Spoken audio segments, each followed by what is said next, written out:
Joining us now is Dr. David Cunic. He's the CEO of a company called UCS Advisors. David, welcome back to the program. Thanks for having me today, Don. Appreciate it. Since the last time we've talked, we've seen a decided dip in the economy. How's that affecting small stocks?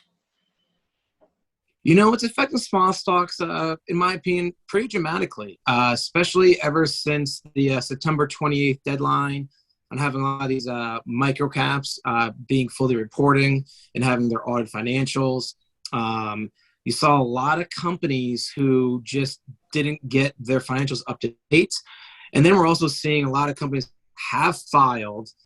They're waiting to hear back to get their stock uplisted, to get the yield sign off, or maybe having a stock symbol change to their ticker symbol. So, things are moving very slowly, and it's affecting the microcap industry dramatically, in my opinion.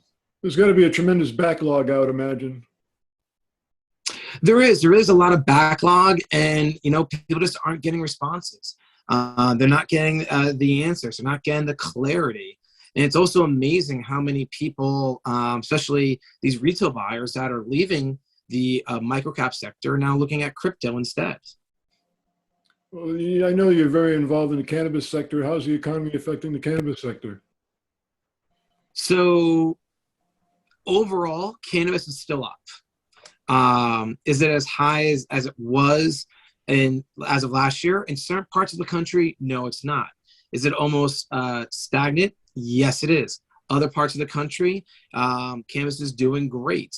But overall, once again, the cannabis industry is still constantly on the rise. It'll be interesting to see what happens in 2022 with some of the new bills coming across Congress's plates. And really hoping that some of these new bills get passed that will actually help propel the cannabis industry to a whole nother level.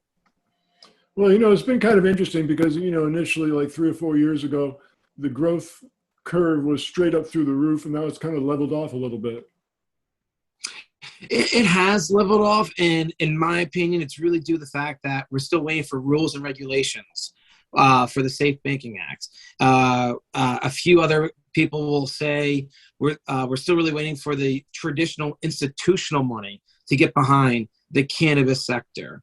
When we have a few other states in the Bible Belt allow more medical laws for cannabis or even recreational, we're going to see that next increase. So yes, it is stagnant right now, but really starting, in my opinion, in the third or fourth quarter of 2022, I think we're going to start seeing an uptick again.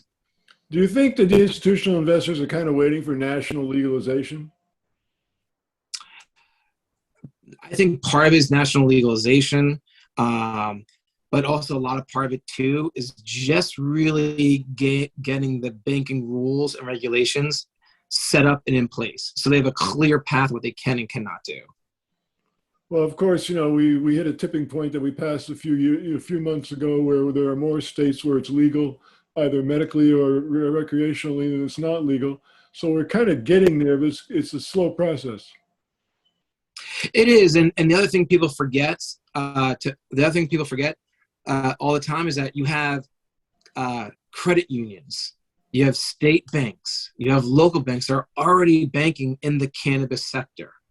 You're seeing more credit card payments. You're seeing more different ways for debt solutions.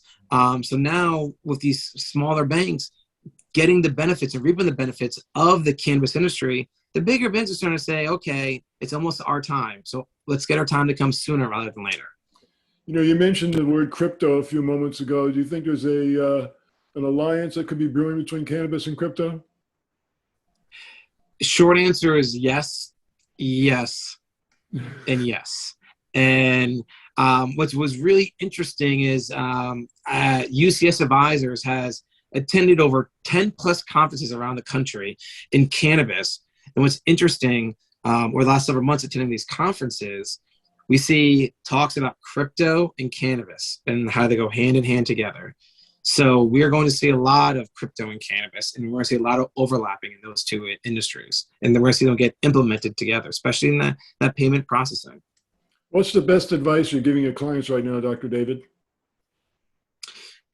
The best advice right now we're giving our clients is Our famous saying, failure to plan is planning to fail. And pretty much at the end of the day is if you need money for your company, start to think ahead. You should already be thinking about Q3 and Q4 of next year. You know, plan ahead how much money you're going to need to hit your goals, how much money you need for your marketing, for increasing your operations, for increasing your staff. And that's what we're telling our clients right now is that you got to start thinking ahead, and don't be afraid to talk to the public about what you're doing. Don't be afraid to actually give out press releases. Give out several press releases a month. Talk to your shareholders on what you're doing with your company. Communication really is key, isn't it? It truly is. And it's amazing how many people today like to hide behind Twitter or Instagram. You know what? We tell them put out a press release. People still like to see press releases. And we tell our clients that all the time. Sound advice from UCS Advisors, Dr. David Cunic. David, it's always a pleasure having you on the program. Thanks so much for joining us again. Thank you so much for having me today, Don. Appreciate it.